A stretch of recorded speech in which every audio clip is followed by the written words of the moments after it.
Orasyon sa ikaupat ka adlaw. Jesus, nga mahigugmaon uyamot, kun ang mga hampak maoy kastigo sa mga ulipon, ug labi pagayod sa mga makasasala, nga nahimo na sila nga ulipon sa yawa. Ngano ikaw nga tag-iya sa among kabubuton, gitan-aw karon nga wala nay dagway tungod sa mga hampak, ay pagkawalay ulaw ko. Ug nganong gibayran mo sa imong putli uyamot nga lawas ang mga sala nga talamayon sa akong lawas. Nagasaad ako Ginoo pagbuhat sa matuod nga penitensya ug pagsakit sa akong mga kailibgon. Tungod niini uban sa mabangis nga mga hampak nga giantos mo didto sa gairan.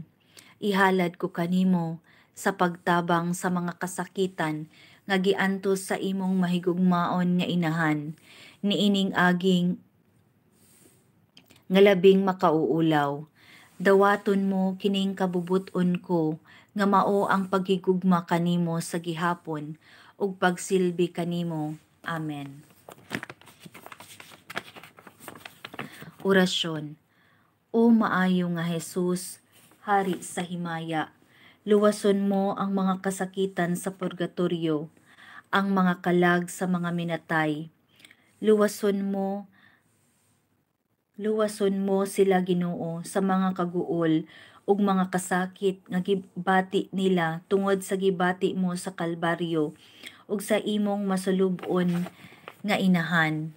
Busa sa pagtabang kanila, ihalad namo kanimo Diyos ko ang among mga pag-ampo, mga pagpenitensya ug panghupaw, uban sa usa ka matuod nga paghinulsol sa among mga sala.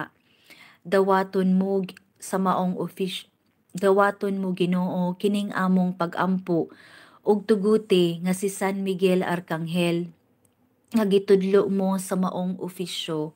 Muadto na aron pagkuha sa mga kalag nga bulahan didto sa kangitngitan, sa kasubo ug sa mga kasakit ug magdala kanila ngadto sa kahayag ug kalipay sa himaya nga walay katapusan.